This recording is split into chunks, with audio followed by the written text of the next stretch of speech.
Pues esta actividad se celebra para conmemorar las fiestas patrias, ¿verdad? Aquí habemos varias escuelitas, está la escuelita Barrio Norte, la escuelita del Rosario y la escuelita María Montessori. Pues en la escuela donde yo laboro, que es la María Montessori, tratamos de incentivar, ¿verdad? Y motivar a todos los niñitos para que participen en estas actividades para dar un mayor realce a las fiestas patrias. ¿Cuál es el mensaje que usted le envía a toda la población para que seamos unos mejores guatemaltecos? Pues que pongamos en práctica los valores que nos hemos dado cuenta, ¿verdad? Que muchos valores se han perdido, especialmente el respeto. Doña Manuelita, el día de hoy, pues, ¿qué es lo que usted nos ofrece en este mercadito? Pan con jalea, jalea de manzana, tostada de guacamole y de frijol y elotes cocidos. ¿Usted el día de hoy es madre de algún niño de los que están acá? Sí.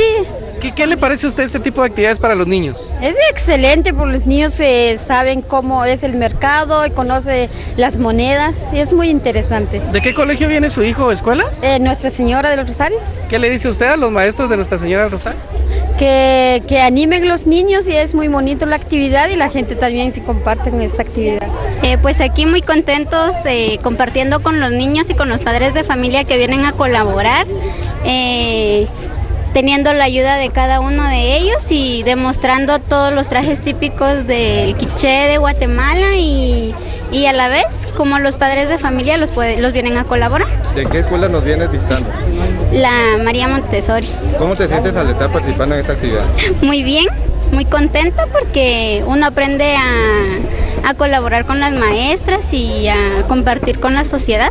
¿Se motiva a los niños para que sigan estas actividades para darle mejor realce a la... Se les motiva demasiado porque ellos ven parte de su cultura. Ángel, ¿qué estás vendiendo hoy, Ángel? Ayote. ¿Sí? ¿Cuántos años tienes tú? 6. ¿Estás orgulloso de ser guatemalteco? Sí. ¿Por qué? Por las tradiciones. ¿Sí? Mándale un saludo a todos a la cámara. Hola, diles. Hola.